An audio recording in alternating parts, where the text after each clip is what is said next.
सर्वांना सप्रेम देशवा। अत्यंत दुःखद आणि हृदयद्रावक अशा प्रकारची घटना घडलेली आहे।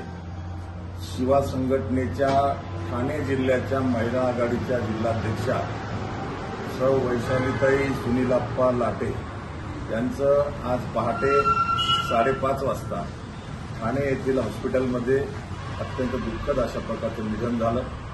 गेल्या काही दिवसापासून त्या आजाराशी झुंजत होत्या। मी 2 वेळेला भेटूनही आलो होतो। त्यांची इच्छाशक्ती प्रचंड मोठी आणि शिवा संघटनेची महाराष्ट्रातली एक वाघीण म्हणून त्यांची ओळख होती।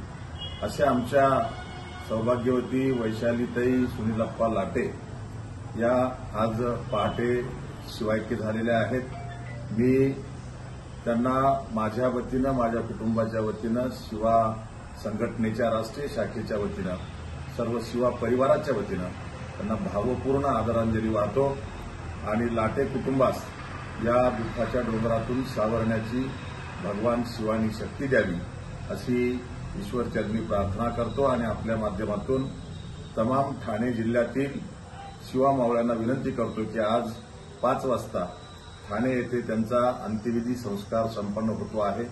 मी नांदेड जिल्ह्यातील लोहा या ठिकाणी मी वेळेत पोहोचू शकणार नाही, परंतु सर्व मावळ्यांनी सौ वैशालीताई लाटे यांच्या अंत्यविधीसाठी उपस्थित राहावं आणि लाटे कुटुंबाला आधार द्यावा अशा प्रकारचं आवाहन करतो। धन्यवाद। जय शिवा।